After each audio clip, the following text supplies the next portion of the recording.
E aí, já pensou em ganhar muito dinheiro com um canal de corte igual esse daqui que você está assistindo? No primeiro link da descrição temos um aulão para você que quer começar um canal de cortes e faturar muito aqui na internet. Também teremos planilhas que irão te ajudar na hora de organizar a produção do seu canal. Tá esperando o quê? A gente tava conversando aqui um pouquinho antes, falando sobre a vida, mas a gente também falou que tá rolando uma parada louca lá na Ucrânia, né, cara? O Putin meio que quer uma parte da Ucrânia pra Rússia, né? É um negócio assim. O cara tá nessa, né? Tá nessa. Tá brincando de abandona, wars. Ele não larga esse osso, né? Eu acho que o que a gente está vendo agora é um novo normal, porque ao longo dos últimos 30 anos a gente se acostumou com a liderança americana e a ausência de conflito entre grandes potências. Não havia uma outra potência.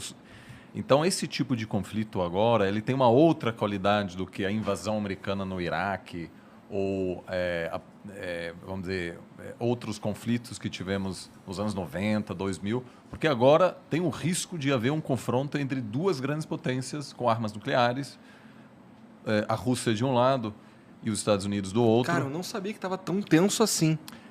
O que acontece é que a Rússia finalmente, depois de 30 anos de passar por um processo de muita fraqueza, durante o qual ela não conseguiu defender o que ela considera a sua zona de influência, é um país muito enfraquecido depois do colapso da União Soviética. Então, os Estados Unidos acabou ampliando aos poucos sua esfera de influência. A Ucrânia não faz parte da OTAN, que é um acordo de defesa coletiva, que quer dizer, qualquer ataque a um membro da OTAN é um ataque a todos os países, portanto, todos precisam defender esse membro. A Ucrânia está fora disso, mas os Estados Unidos estavam começando a dar sinais de que até a Ucrânia poderia entrar na esfera de influência americana. E a Rússia agora, depois de 30 anos depois do colapso, está ganhando a força novamente para tentar retomar esse espaço. A China também está de olho nisso e, claramente, se os Estados Unidos permitir que a Rússia novamente aumentasse sua esfera de influência, claramente vai tomar isso como um sinal de que ela também pode, aos poucos, estabelecer essa zona que qualquer grande potência quer. Né? O que uma grande potência quer? Segurança, integridade física, territorial. Porque na história internacional, países às vezes desaparecem. Então, o que qualquer país quer é segurança de fronteiras e a melhor maneira de você ter segurança é você controlar seus vizinhos. Os Estados Unidos teve essa grande sorte de ter dois vizinhos fracos, Canadá e México, e ter dois oceanos que protegem os Estados Unidos. A China não tem essa sorte, que está cheia de outras grandes potências, e a Rússia sempre também buscou controlar a Europa Leste. Então, agora, na verdade, é evidente que os Estados Unidos não conseguirá manter essa hegemonia que estabeleceu nos últimos 30 anos, e a Rússia, aos poucos, está querendo retomar esse espaço perdido. Então, mesmo se houver uma solução agora a curto prazo, essa tensão geopolítica veio para ficar. Entendi. É o novo normal. Isso é a Rússia fortalecida ou os outros países enfraquecidos que deram essa oportunidade? Você tá falando que os Estados Unidos se enfraqueceu, é Não, isso? tô perguntando, Eu acho que são os dois. O sistema, como a gente o conhece hoje, ele foi criado depois da Segunda Guerra Mundial e novamente depois da Guerra Fria. Então, os Estados Unidos estava muito superior. Claramente, era a única grande potência. A Rússia estava muito fragilizada e a China ainda não era uma grande potência. Então, era evidente que aquilo não era sustentável, que em algum momento a Rússia, que é uma superpotência energética, maior exportadora de gás natural, mas de vários outros produtos também, trigo, por exemplo, petróleo, que ela em algum momento ia se reerguer e reconquistar um espaço perdido. A China também cresceu a taxas incríveis ao longo dos últimos anos, vai superar os Estados Unidos. Então, essa posição privilegiada dos Estados Unidos, ela está se desfazendo agora. E esses processos de transição, eles sempre são difíceis, porque nenhum presidente americano pode dizer, ok, gente, lideramos a economia internacional por décadas, agora chegou a hora de passar o bastão para os chineses. Eles não podem fazer isso. Mas, ao mesmo tempo, a população americana não quer mais sustentar essa grande presença de bases, por exemplo, havia um desejo americano de tirar as tropas do Afeganistão. O pessoal cansou, não queria mais.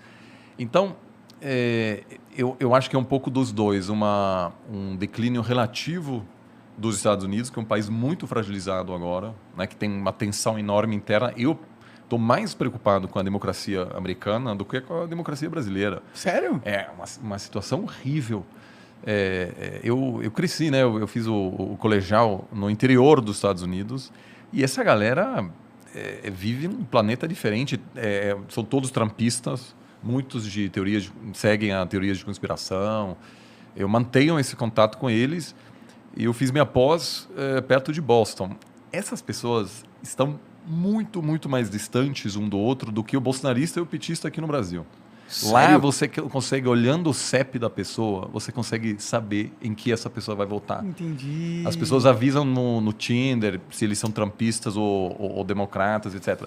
Então, em função dessa crise interna, os Estados Unidos não tem uma dificuldade imensa em se projetar como antes. Então, acho que são grandes ciclos históricos e não tanto a Rússia, mas acima de tudo a China terá um papel muito maior e o grande drama será negociar essa transição sem grande conflito. Que, aliás, deu certo 100 anos atrás, quando a Inglaterra dominava o mundo, os Estados Unidos estavam em ascensão e a Inglaterra deixou os Estados Unidos assumirem a dianteira sem entrar em conflito com ela. Até porque já tinham perdido uma vez, né? Olha, eles sabiam que não fazia sentido, era muito melhor se aliar à nova grande potência. Sim. Mas os Estados Unidos, ao longo dos últimos 100 anos, enfrentou uma ameaça existencial 3 vezes. A Alemanha imperial na Primeira Guerra Mundial. Aí, de maneira preventiva, os Estados Unidos entrou para derrotar a Alemanha, porque sabia que se a Alemanha ia vencer na Primeira Guerra Mundial, o próximo alvo seriam os Estados Unidos. Aí, de novo, a Alemanha nazista e Japão imperial. Derrotou os dois para não sofrer um ataque depois. Acabou, na verdade, sofrendo no Havaí, né? Pearl Harbor. Agora, com a China, a estratégia foi outra. Foi de querer abraçar a China economicamente, fazer comércio com os chineses, se abrir a eles, na esperança de que os chineses, ao se desenvolver economicamente, iam aceitar essa ordem. Que foi uma grande aposta e agora, aos poucos, os americanos se dão conta que aquilo não funcionou. Os chineses, graças à ajuda americana também, se desenvolveram, vão se transformar na maior economia do mundo, mas olham para os americanos e acham, a história americana é assim em comparação com a história chinesa. Então, para os chineses, jamais se integrariam num sistema liderado pelos Estados Unidos. E a Rússia também, a grande aposta de chamar a Rússia para dentro do sistema fracassou. A Rússia fazia parte do G8, aí saiu, aí voltou a ser G7. Então, esses dois estão claramente, não estarão dispostos a ter um papel secundário, né? Então, acho que a gente está indo claramente nesse caminho. E a Ucrânia? A Ucrânia está afim de integrar a Rússia? Cara, a Ucrânia realmente é um país que hoje está um pouco fora das esferas de influência, e isso é um perigo para um país, porque a Alemanha, por exemplo, queria fazer parte da esfera de influência dos Estados Unidos, queria integrar a OTAN. Depois do fim da Guerra Fria, a Polônia também foi para esse lado. A Ucrânia, na verdade, é um país muito novo, independente faz 30 anos só. A capital ucraniana foi a primeira capital russa. Então, os dois países estão muito conectados. Entendi. Caralho, entendi. E a capital só depois ela migrou de Kiev para Moscou. Então, o Putin sempre fala, a Ucrânia não é um país independente, somos irmãos. E, de fato, muitos líderes... É muito comum você ter um pai ucraniano, uma mãe russa, etc. Ou seja, tem muita conexão. O povo é muito conectado. Mas hoje é um país independente. E tem muito ucraniano que prefere não ser dominado pela Rússia. O país, na verdade, está dividido no meio, e a parte ao leste tem uma forte presença de pessoas que falam russo em casa, que têm até uma certa simpatia com a Rússia, e do outro é uma população que prefere estar mais próxima à Europa. E nas eleições você vê claramente que essa divisão existe, e ao longo dos últimos anos sempre teve um pouco um presidente pró-russo e, às vezes, um presidente pró-Europa, pró-Estados Unidos, e, obviamente, as duas potências, por meio de financiamento de campanha, assessoria política, envio de armamentos, etc., busca influenciar esse país que está um pouco exposto nesse momento. Entendi. O que tem de tão legal na Ucrânia para o russo querer tanto aquele território? Cara, cultura, né, mano? Será a capital do país uma época. Mas é só isso? Não tem dinheiro envolvido? Olha, já não tem sei. a parte cultural, mas, como eu falei, a Rússia quer ser uma grande potência. E ela é, na verdade. E o colapso da União Soviética foi foi um grande trauma. Agora, tem duas formas de lidar com trauma. A Alemanha também queria ser uma grande potência, colapsou, foi ocupado por outras potências em 1945. Né? Todos os alemães sabem dessas imagens dos russos e americanos chegando em Berlim, na capital. Poucos anos depois do Hitler prometer controlar toda a Europa.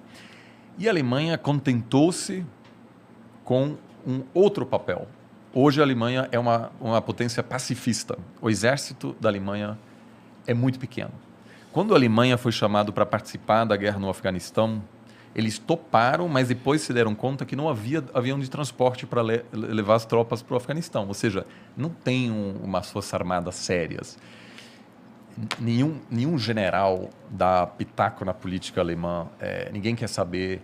E a Alemanha gostaria de deixar os assuntos mais tensos militares para outros países. Então, eles não querem mandar...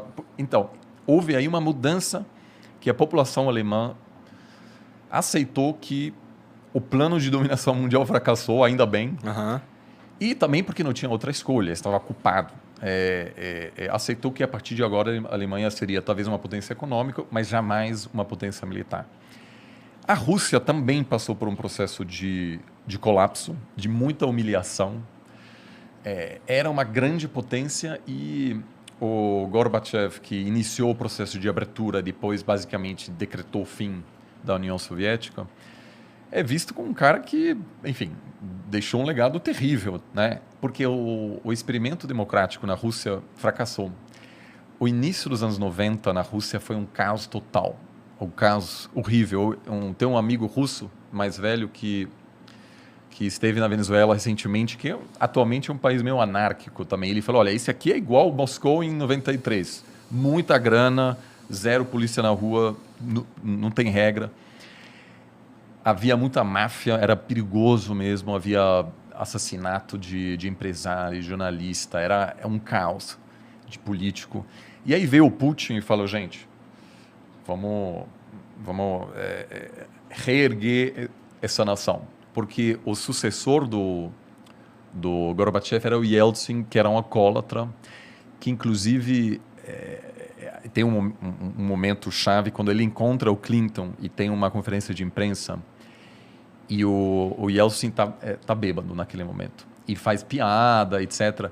E assim, o Clinton ri na cara dele. E para os russos é horrível, cara. Era uma grande potência nuclear, muito respeitada, temida no mundo, e aí havia um palhaço lá que está entregando toda a Europa Leste para os americanos.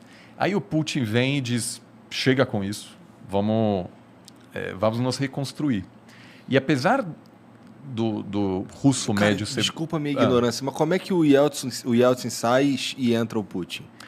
O Yeltsin, na verdade, escolhe o Putin como sucessor e o Putin inicialmente ganha a eleição nos anos 90 e assume o poder em 99.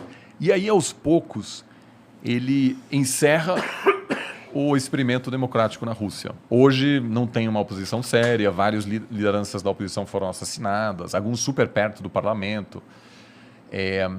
Mas o Putin, eu até diria hoje, numa eleição livre, talvez até ganharia, porque... Ele é popular lá. Trouxe ele o é popular. respeito. Uma das primeiras coisas que ele fez é adotar novamente o hino da União Soviética, né? Ou seja, uma pessoa que diz, olha, a Rússia merece ser uma grande potência e, portanto, a gente precisa de segurança nas nossas fronteiras. Então, quando você pergunta por que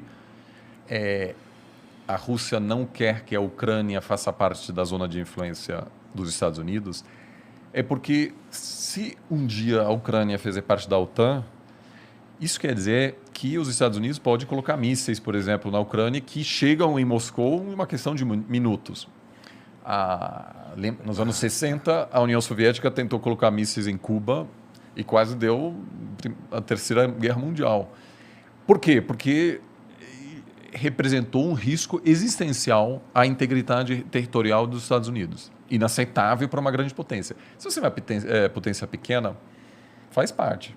Né? Se você sei lá, a Finlândia ou aí você está muito perto da Rússia, é uma situação desconfortável, mas não tem o que fazer, basicamente.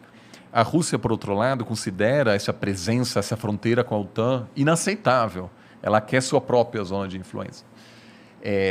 Então, isso eu não acho que a maioria da população russa hoje quer um confronto com a Ucrânia, mas claramente acha que o comportamento dos Estados Unidos, né, de tratar a Rússia como um país menor.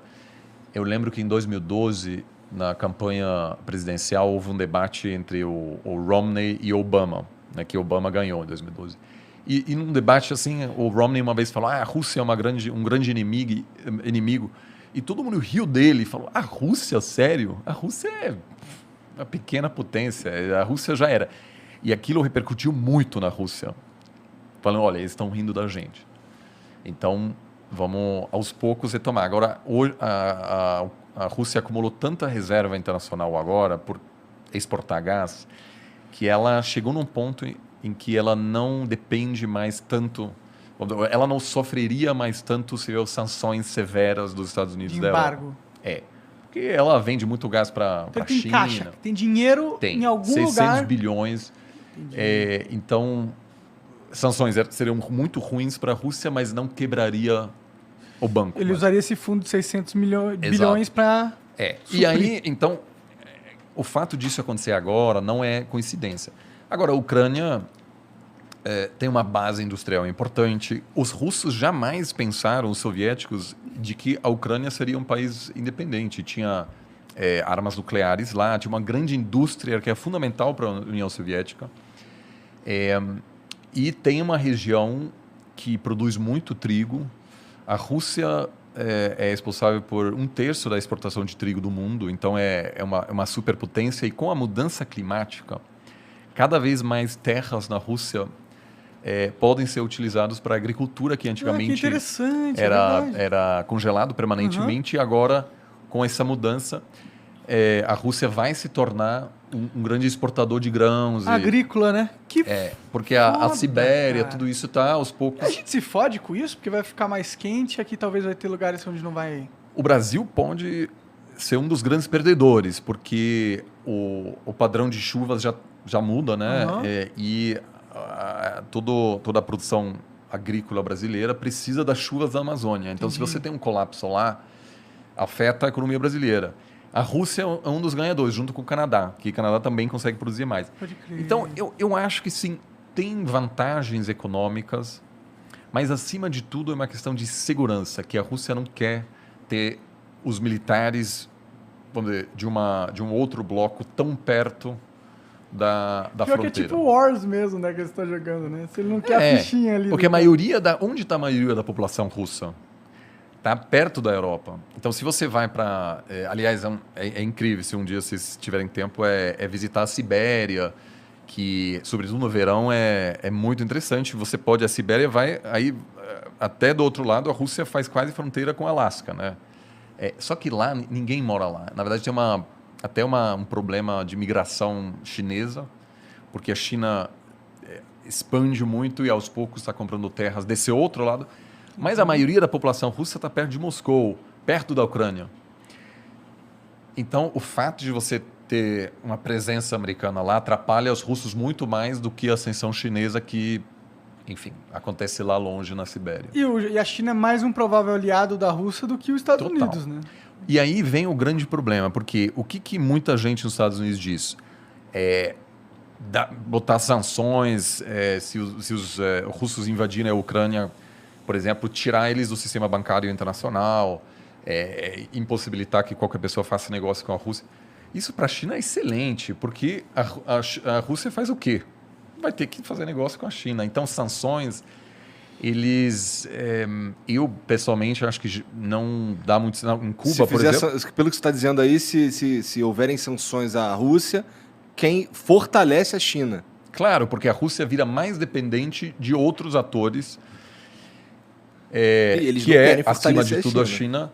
China. E também, se você impuser sanções, o governo pode culpar qualquer problema apontando para as sanções. Dizer, a gente está super mal, mas é a culpa dos outros. É um pouco o que acontece em Cuba, Venezuela, Irã, todos são países onde você tem um fortíssimo nacionalismo, porque o governo pode dizer, a gente está numa grande batalha, e quem realmente sempre sofre mais com as sanções são os mais pobres, porque sempre tem um jeito de conseguir os produtos. Eu, alguns anos atrás, fui para a Coreia do Norte. Sanções, não dá para comprar nada a princípio. Aí, jantar com o governo, etc. Heineken, tudo. Por quê? Porque o cara chega, sei lá, Da China. dá um jeito, entendeu? Tinha tudo. Então, a elite política não sofre com sanções, porque sempre conhece alguém que conhece alguém tal, que traz... Quem sofre é a galera mais pobre. Então, eu espero muito que essa não será uma das respostas do Ocidente, se tiver